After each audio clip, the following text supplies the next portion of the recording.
혹시 계약 결혼이라고 들어보셨나요? 이 이야기는 좀 한참 되긴 했어요.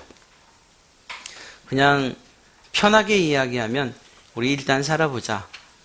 그리고 살만하면 계속 살고 그렇지 않으면 새로운 짝을 찾아 쿨하게 헤어지자 이 얘기입니다. 어떤 의도에서 시작이 됐는지는 정확히 모르겠어요. 헤어지기 싫은, 의미 없이 만나는, 그리고 그냥 생각 없이 만나는 일들을 막고자 시작이 됐는지는 모르겠지만, 그러나 우리 안에 있는 죄성이 아무리 좋은 장치를 하더라도 그것을 내 편한 대로 또 이 죄의 확산의 측면에서 사용을 하지 그것을 선하게 사용하는 법은 거의 없는 것을 알 수가 있습니다. 그렇죠. 결혼은 사실은 계약의 관계라기보다는 약속, 좀 품위 있게 말하면 언약의 관계라고 이야기할 수 있지 않겠습니까? 누가 이렇게 그 책 가운데에 프레드 로리가 쓴 결혼은 하나님과 맺은 언약입니다라는 그러한 내용을 보면 이렇게 이야기하고 있어요. 참 괜찮은 말인 것 같아요. 계약은 상대방을 불신하는 가운데에서 이루어진 동의이지만 언약은 상대방을 신뢰하는 가운데 이루어진 그러한 동의다. 계약은 그 책임에 있어서 유한한데 언약은 그 책임에 있어서 무한하다. 계약을 할 때는 계약서에 서명을 하죠. 언약을 맺을 때는 마음에 서명을 하고, 계약은 조건부인 반면에 언약은 무조건부이다. 기타 등등 이렇게 이야기를 합니다. 계약은 결과에 대해서 어떤 것들을 규정하지만 언약은 관계, 서로 간의 관계에 대해서 규정을 하고 있고, 계약은 계약 기간이 있지만 언약은 영원하다. 이렇게 구분을 하고 있습니다. 틀린 것 같지 않아요? 오늘 제가 계약, 언약에 대한 이야기를 했는데 우리 먼저 이 이야기를 제가 드리는 질문에 한번 마음의 깊은 곳으로부터 한번 대답을 한번 해보시겠습니까? 여러분은 하나님과 계약을 맺고 계십니까? 아니면 언약을 맺고 계신 관계입니까? 계약이라고 한다면 언제든지 파기될 수 있는, 그래서 내가 원하는 것들이 이루어지지 않아서 내가 하나님 이거 해달라고 했잖아요.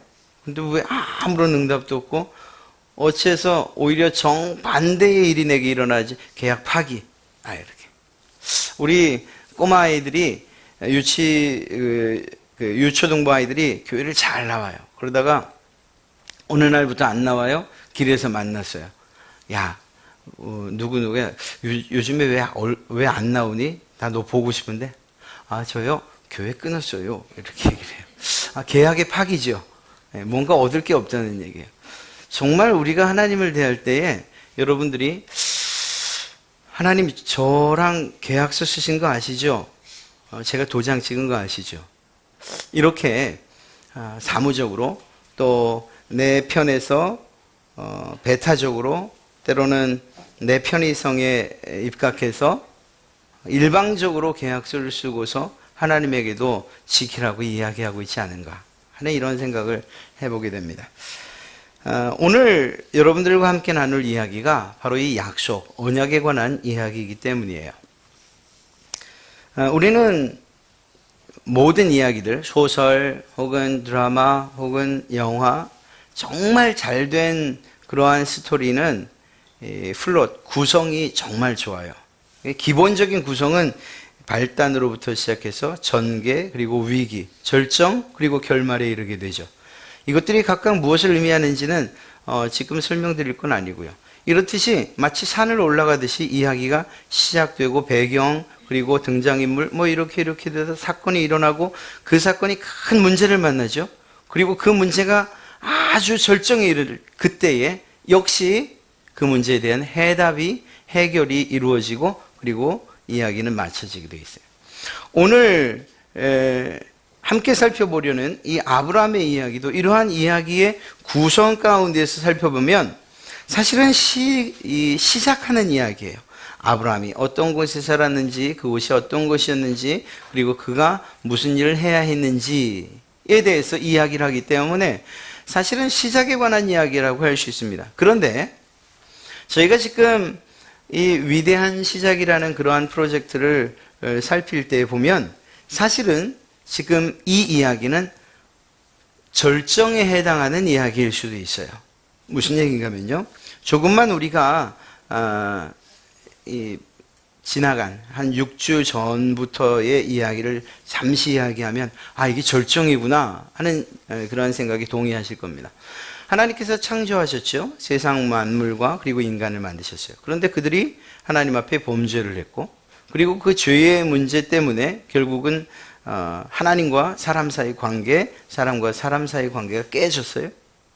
그리고 이 깨지고 부서진 관계, 그 시작이었던 죄는 사그러들지 않고 오히려 점점 확산되기 시작합니다.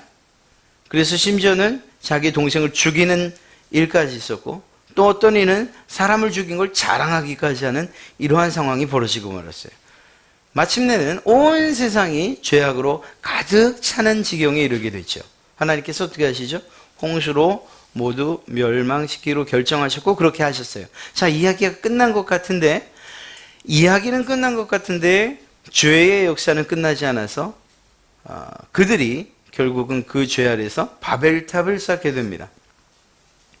하나님께서 그 바벨탑 쌓는 이 사건을 그냥 두지 않으시고 언어를 흩으시는 것을 통해서 모두 흩어버리셨어요. 이렇게 해서 이야기가 끝난 것 같아요. 그렇죠. 한 단락 하나하나의 작은 이야기들은 이미 시작됐다 끝나고 시작됐다 끝난 것 같아요. 그러나 조금 멀리서 마치 숲을 보는 그러한 생각을 가지고 한 걸음만 뒤로 물러서서 보면 이것이 끝이 아닌 걸 알 수가 있습니다. 왜냐하면 그 창세기로부터 시작된, 창조로부터 시작된 이야기 가운데에 끊임없이 흐르고 있는 하나님의 뜻과 계획을 잡기만 하면 지금 이것이 끝이 아니라는 걸 알 수가 있는 거죠. 하나님의 뜻과 계획이 무엇이었는가 이렇게 물으면 그것은 하나님과 끊임없는 관계, 그리고 바른 관계, 그리고 깨지지 않는 관계를 원하고 계셨어요. 아담과 하와도 그것을 원하셨고 그리고 그 이후에 모든 인류 사람들과의 관계도 그러하기를 원하셨죠. 그러나 죄가 그 관계를 깨뜨려 버리셨습니까? 그리고 그것을 회복시키시려는 하나님의 일이 계속 기록되어 있어요. 짐승을 죽여서 옷을 만들어 주시거나 혹은 가인의 경우엔 누구를 만나도 죽임당하지 않는 표를 주시거나 또 노아의 홍수 가운데에서는 노아의 가정을 구원하시는 이러한 방식으로 하나님께서 그들 가운데에 끊임없이 그래도 내가 너와 함께 하기를 원한다라는 이 관계의 회복을 끊임없이 원하고 계시다고요. 그렇다면 이제 오늘 이야기를 볼 수 있는 눈이 생기는 거죠. 바벨탑 사건으로 인해서 모든 것이 죄가 결국은 심판받아 흩어지는 것으로서 이야기가 끝났다라고 볼 수 있지만 하나님의 관점에서 볼 때는 그렇게 흩어진 것으로 그 죄의 결과로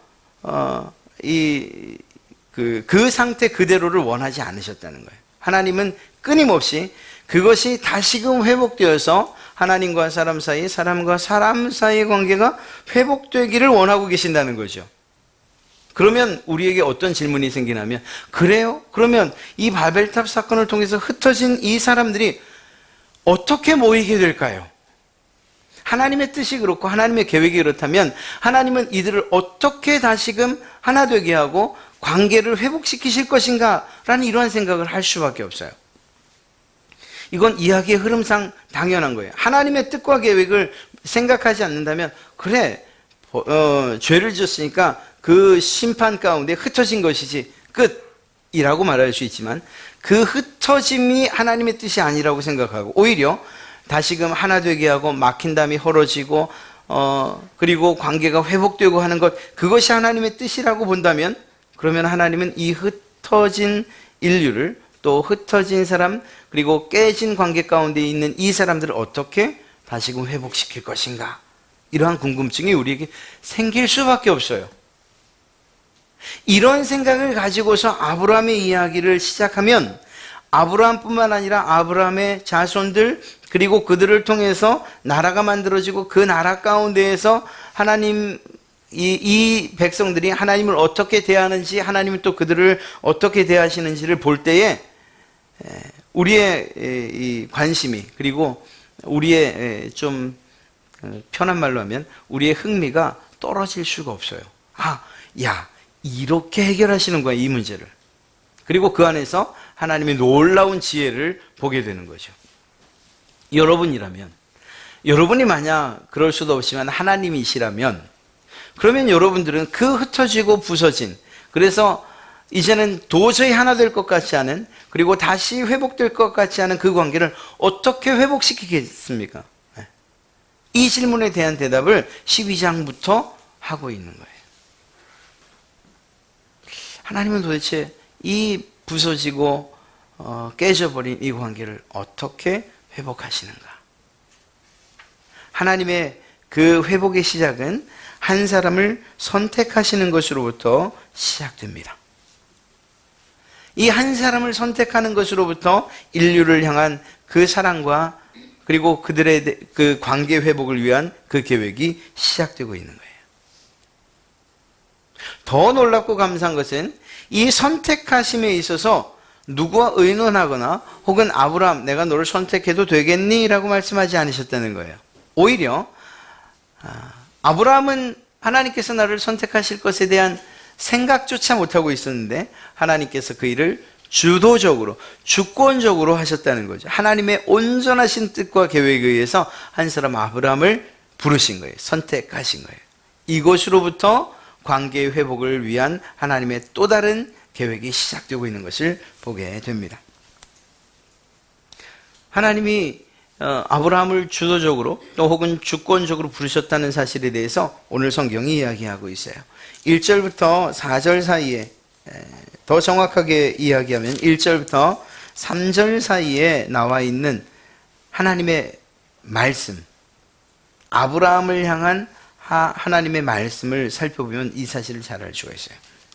여호와께서 아브라함에게 이르시되 너는 너의 고향과 친척과 아버지의 집을 떠나라고 되어 있지만, 그러나 실제적으로 이 말씀을 이루시는 분이 누구시냐? 바로 내가라는 말이에요. 내게 보여줄 땅으로 가라. 내가 너로 큰 민족을 이루게 하겠다. 누구요? 하나님께서. 이것은 하나님께서 이 어떤 의논을 하시거나 혹은 그 아브라함의 상황을 보고 이야기하지 않으셨어요. 내가 이렇게 하겠다라고 말씀하신 거예요. 또한 무엇이라고 말씀하십니까? 내가 내게 복을 주겠다. 내가 내 이름을 창대하게 하겠다. 그래서 너는 복의 근원, 복이 될 것이다. 또 내가 너를 축복하는 자에게 복을 내리고 너를 저주하는 자에게는 내가 저주할 것이다. 여러분, 여기에서 이 짧은 1절부터 3절 사이의 말씀 가운데에 누가 이 일을 주도적으로 이끌어가고 계신가에 대한 정답이 나온다고요. 그분은 바로 하나님이신 거예요. 여러분, 이 놀라운 일이 사실은 아브라함에게만 있었느냐? 아니에요. 지금 오늘날도 바로 여러분 한 사람 한 사람에게 하나님이 하고 계신 일이에요. 내가 너를 지명하여 불렀다라고 하는 것이, 그것이 바로 여러분들을 향한 하나님의 말씀이신 줄로 믿습니다. 하나님께서 하신 거예요. 하나님께서. 아브라함이 하나님의 부르심을 받기 위해서 어떤 일들을 준비하고 있었다거나 하나님의 임재를 위해서 정말 우리가 흔히 이야기하는 대로 어떤 노력, 또 어떤 학습, 어떤 경험에 의지한 이런 어떤 일들을 하고 있지 않았어요. 오히려 자세히 나오고 있지는 않지만, 그러나 그가 처했던 환경은 하나님을 찾기 힘든 그런 환경이었어요. 우상을 만드는 집에, 그러한 집의 아이였으니 말이에요. 지금은 아이가 아니죠. 네. 그러한 사람이었으니까 말입니다. 그럼에도 불구하고 하나님께서 그를 부르신 거예요. 우리가 하나님의 은혜를 입을 만한 사람이었느냐라고 물을 때에 혹시라도 우리 가운데, 그렇죠, 제가 이 정도라면, 내가 이 정도 착하면,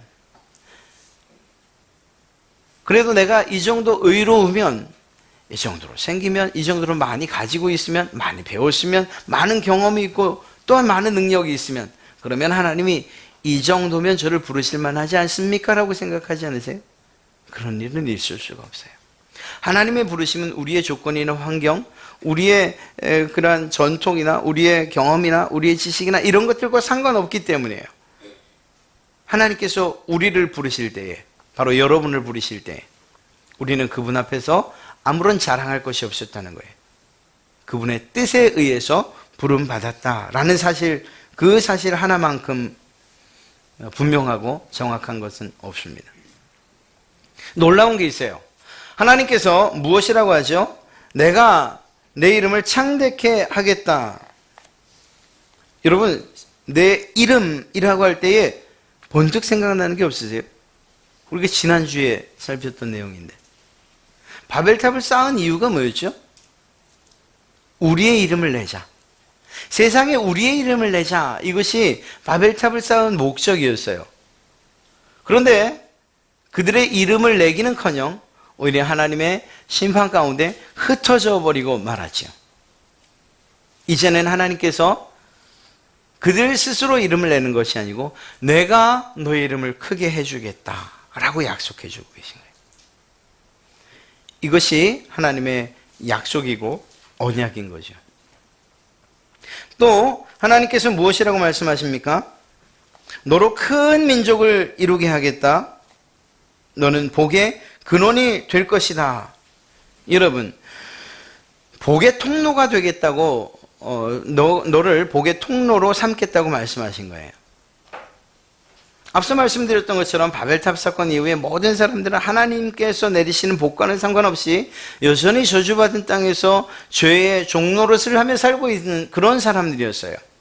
그들에게 누구를 통해서? 아브라함을 통해서 하나님의 복을 흘려보내시겠다고 약속하신 것이죠.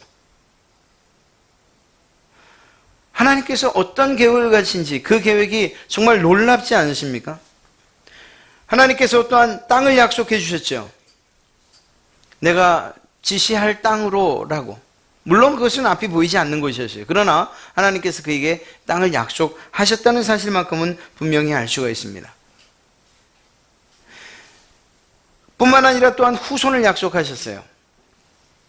창세기 3장 15절에 우리가 기억하는 원시복음, 그 씨에 대한, 여자의 후손에 대한 이야기가 나오죠. 아브라함에게 후손을 약속하신 것, 그것은 결과적으로 예수 그리스도 그분을 의미하는 것일 수 있고, 그 아브라함을 통해서 결국은 예수 그리스도가 여자의 후손으로 나올 수 있었다. 하나님의 약속이 성취될 수 있었다는 사실을 알 수가 있습니다. 사랑하는 성도 여러분, 땅에 충만하라, 번성하고 충만하고 다스리라고 하신 그 명령, 그때 그 일들을 해야 되는 것은 우리 사람이었어요. 그러나 이제는 하나님께서 땅을 주시겠다고 약속했고, 그리고 민족을 이루겠다고 약속하셨어요. 하나님께서 하시겠다고 하나님의 의지를 우리에게 보이신 것입니다. 아브라함에게 보이신 거예요. 이 모든 일들이 하나님의 주권적인, 주도적인 계획 가운데에서 이루어졌다는 사실, 이것이 우리에게 은혜인 것입니다. 하나님께서 여러분을 향해서 말씀하신 거예요. 내가 너를 구원하겠다. 내 민족으로, 내 백성으로, 내 아들, 딸로 삼겠다. 내가 너에게 복을 주어 너를 복의 통로로 삼겠다. 너에게 영원한 천국을 땅으로 주겠다라고 말씀하셨어요. 이것이 우리가 소원한 것, 내가 이렇게 해주시면 내가 하나님 믿겠습니다가 아니고, 하나님께서 하나님 편에서 내가 주겠다라고 말씀하신 것이니까요. 이게 얼마나 감사한 일입니까? 우리가 받을 만한 어떤 자격이 없음에도 불구하고 하나님께서 일방적으로 우리에게 베푸신 은혜요, 사랑이에요. 그래서 우리는 이것을 선물이라고 이야기하는 거죠. 하나님의 선물을 거절하지 않으시는, 오히려 풍족히 누리시는 여러분 되시길 주님의 이름으로 축복합니다. 이러한 하나님의 약속하심에 대한 우리의 반응은 무엇이어야 될까요? 그것은 신뢰예요. 믿음. 하나님의 요구사항이 무엇이었냐? 그건 다른 게 아니었어요. 내가 너와 한 약속, 이거 신뢰해라, 믿어라 라는 거예요. 다른 말로 하면 하나님의 신실하심에 대한 신뢰라고도 이야기할 수 있어요. 하나님이 말씀하시고 약속하신 것을 반드시 이루신다는 그 믿음. 사실 아브라함에 대해서 믿음의 조상입니다 라고 할 때에 우리가 그냥 유초등부 때부터 믿음의 조상 아브라함은 뭐 이렇게 불렀던 노래 때문에 아 믿음의 조상이지 라고 쉽게 생각하고 있다면 실제로 그가 믿음의 조상이라고 불릴만 하다는 사실을 우리는 알아야 돼요. 그는 하나님의 약속을 믿었기 때문에 어느 곳이라고 말씀하지도 않으신 그 땅, 지시할 땅, 이 당시에는 내가 이제 지시하겠다라고 말씀하신 거예요. 어느 곳을 정하지도 않으셨어요. 그 땅을 향해서, 정말 미지의 땅을 향해서 떠났던 것이고요. 그가 나이가 들어가면서 정말 아들을 낳을 수 없는 그러한 몸이 되어 가면서 그럼에도 불구하고 두 번의 실수가 있었지만 끊임없이 하나님을 신뢰했던 것을 알 수가 있고요. 저는 더 놀라운 아브라함의 믿음을 어디에서 보는가 하면 하나님께서 약속하신 이 일 이후에 우리가 보게 될 것처럼 너의 자손이 하늘의 별처럼 바다의 모래처럼 될 것이라고 하셨는데 실제로 그가 본 아들은 하나예요. 그리고 이삭을 통해서 낳았던, 그럼 많이 봐봤자 손가락에 꼽히는, 그런데 하나님의 약속이 별처럼 바다의 모래처럼 이루어질 것에 대한 신앙, 이 믿음을 버리지 않았다는 거예요. 더더욱이 우리가 이후에 보게 되겠지만 이삭 아들 그 독생자를 죽이는 이 일까지도 하나님을 신뢰하는 마음을 가지고 했다는 사실을 성경을 통해 알 수가 있어요. 그래서 그는 믿음의 조상이라고 불릴만 한 사람이에요. 하나님을 향한 신뢰가 있었다라는 것입니다. 말씀드린 것처럼 그가 몇 번에 거쳐서 정말 실수하기도 했어요. 약속의 땅으로 하나님께서 보내셨음에도 불구하고 기근 때문에 그만 애굽으로 피하기도 하고요. 엘리에셀을 상속자로 삼으려고 하기도 하고 하갈의 아들 이스마엘을 상속자로 삼으려고 하기도 했어요. 그러나 그러한 의심 가운데에 아브라함이 어떤 액션을 취해서가 아니고 오히려 하나님께서 그 일들이 있을 때마다 하나님께서 하셨던 이 약속을 재확인시켜주는 일들이 있었던 것을 기억해야 돼요. 그 와중에 있었던 일이 무엇인가 하면 창세기 15장 7절부터 21절 사이에는 바로 그 언약식이에요. 하나님께서 아브라함과 약속을 하시죠. 그것은 그냥 말로 하는 약속이 아니었어요. 짐승들을 반으로 쪼개놓고 그 사이를 지나가는 거였어요. 이 약속의 의미는 그 고대 근동 당시에 이러한 언약식의 방식을 그대로 취하고 있고요. 그 의미는 다른 것이 아니에요. 약속을 하는 두 당사자가 짐승을 쪼개놓고 그리고 그 사이를 지나는 의미는 너나 나중에 당신이나 내가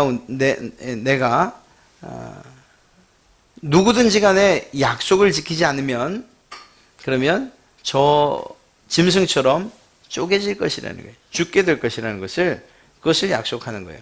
실제적으로 보면서 말이에요. 하나님께서 짐승을 갈라놓으시고 그 사이를 아브라함과 함께 지나길 원하셨어요. 아브라함이 지나갔나요, 그 길을? 사실 안 지나갔어요. 하나님께서 불로 그 사이를 지나가셨을 따름이에요. 자, 이 이야기를 볼 때에 하나님께서 약속을 통해서 아브라함의 그러한 처음 부르실 때의 그 언약을 계속 기억나게 하시고 그리고 그것을 재확인시켜 주시는 것을 알 수가 있습니다. 우리가 낙심해야 되지 말아야 될 이유가 여기에 있어요. 우리가 신앙생활을 하면서 낙심하지 않는다? 쉽지 않아요. 우리가 여전히 이 세상 가운데 발을 붙이고 사는 이상 때로는 죄의 유혹도 받고 때로는 그것 때문에 넘어지기도 하고 때로는 그냥 가슴을 치면서 내가 왜 이랬을까라는 이러한 하나님 앞에 통렬한 회개를 하게도 돼요. 그런데 그것 때문에 하나님을 신뢰하는 것까지 놓쳐서는 안 된다고요. 우리가 오히려 우리의 모든 죄와 그리고 그 죄성 때문에 하나님의 약속, 그것을 지키지 못한 죄책감 때문에 막 가슴 아파할 그때에 하나님은 여전히 그런 우리를 향해서 하나님께서 하셨던 처음의 약속을 재확인시켜주며 우리를 위로하고 격려하고 힘을 주시는 분이시라니까요. 하나님께서 약속을 어느 만큼 이루기 원하시는가, 하나님을 우리가 왜 신뢰하는가에 대한 대답을 분명하게 해주고 계셔요. 하나님께서 그 언약식을 통해서 결국은 그 약속으로 인해서 이루어진 일이 무엇이냐라고 묻는다면, 그러면 이후에 한참 뒤에 이루어진 십자가에서 예수 그리스도가 죽으시는 바로 그 사건. 사실은 인간이 져야 될 그 책임을 하나님께서 책임져 주시기로 하신 거죠. 이 말이 무엇을 얘기하는가? 하나님께서 약속하신 것, 하나님께서 우리 사람들과 사랑하는 자녀들과 하신 이 언약을 반드시 지키시는 분이시라는 거예요. 어느 만큼요? 자기 아들을 죽이시기까지 하면서 지키시는 분이시라는 사실을 이야기하고 있는 거예요. 그런 하나님을 향하여 우리가 해야 될 일이 뭐냐고요? 끊임없이 믿으라는 거예요. 끊임없이 신뢰하라는 거예요. 이러한 믿음과 신뢰가 있지 않으면 그 관계는 깨질 수밖에 없어요. 부모와 자녀 사이, 부부 사이, 연인 사이 마찬가지예요. 어떠한 관계이든지 간에 신뢰가 없으면 깨질 수밖에 없어요. 참으로 놀랍게도 아브라함이 믿음의 조상이라고 불려질 만한 그러한 이유는 그에게 하나님을 향한 신뢰가 끊임없이 있었기 때문이에요. 자기 아들을 죽이는 일까지도 하면서 그 일을 마다하지 않으면서 하나님을 신뢰했어요. 어떻게 신뢰했어요? 내가 이 아이를 죽이면 하나님께서 이 아이를 다시 살려서라도 내 상속자를 삼으실 것이라는 이러한 믿음을 가지고 말이죠. 하나님을 향한 믿음이 정말 특별했던 아브라함인 것을 우리는 알 수가 있습니다. 여러분, 신뢰는 당장 눈에 보이지 않아도 그래도 그 나타나는 현상 때문이 아니라 그분 때문에 우리가 가져야 되는 거예요. 사실 우리 가운데 일어나는 환경이나 어떤 조건, 어떤 응답, 이것 때문에 이것들을 가지고서 내가 하나님을 신뢰할까 말까라고 이야기한다면 때로는 낙심할 때가 많아요. 아브라함도 그러지 않았겠어요? 때는 되고 몸은 정말 점점 나이가 들어가는데 약속하신 아이는 주지 않으시고, 이렇게 볼 때에 우리가 신뢰하는 것은 우리에게 나타나는 현상이나 또 하나님께서 주시는 어떤 사인, 환경 이런 것이 아니고 하나님 그분이어야 된다는 사실을 말씀드리는 거예요. 하나님 그분이 우리의 신뢰의 대상이에요.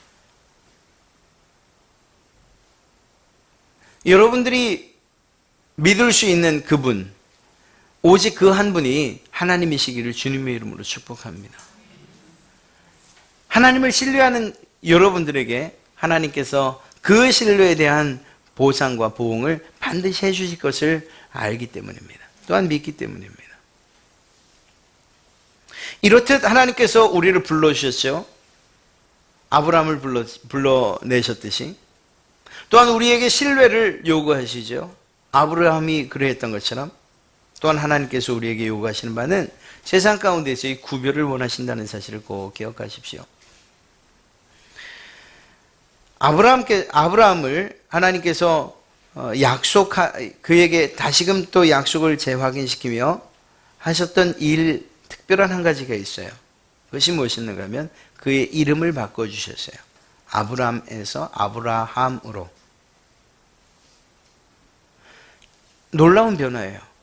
글자 하나 바뀐 정도가 아니고 그의 특별함, 또 그가 구별되어야 되는 이유, 그리고 그러한 증거로 그의 이름을 바꿔주신 거예요.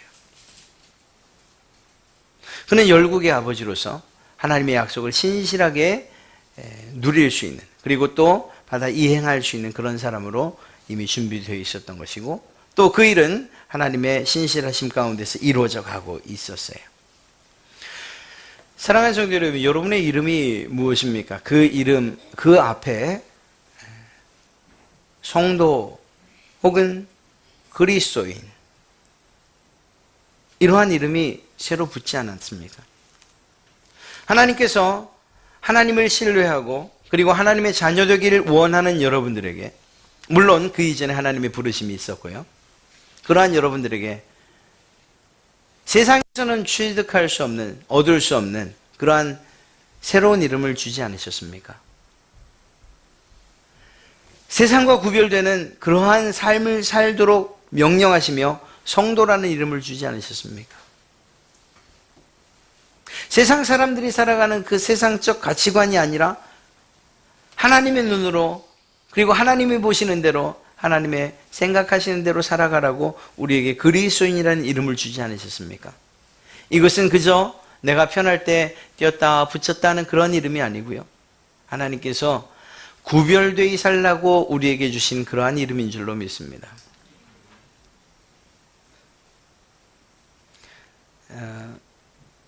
언젠가 한번 말씀드렸던 이야기인데, 그러게요, 그 이야기가 생각이 나네요.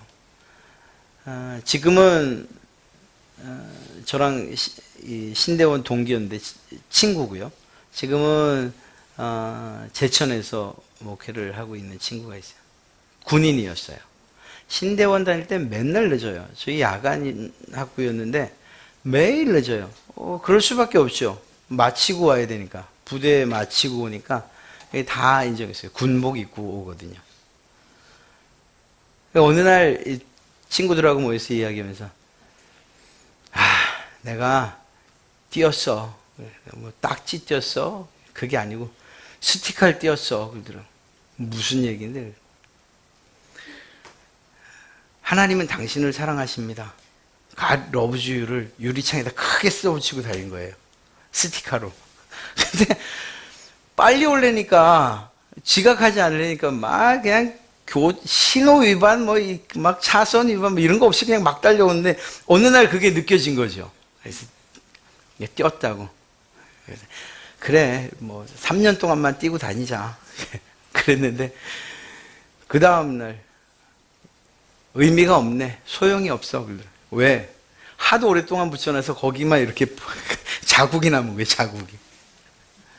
여러분, 여러분들 가슴에, 여러분들 이름 앞에 지워지지 않는 그리스도의 보혈로 새긴 이름이 적혀 있다니까요. 성도 누구누구. 집사, 장로, 목사 이거 아니고요. 이거는 별로 중요한 게 아니에요.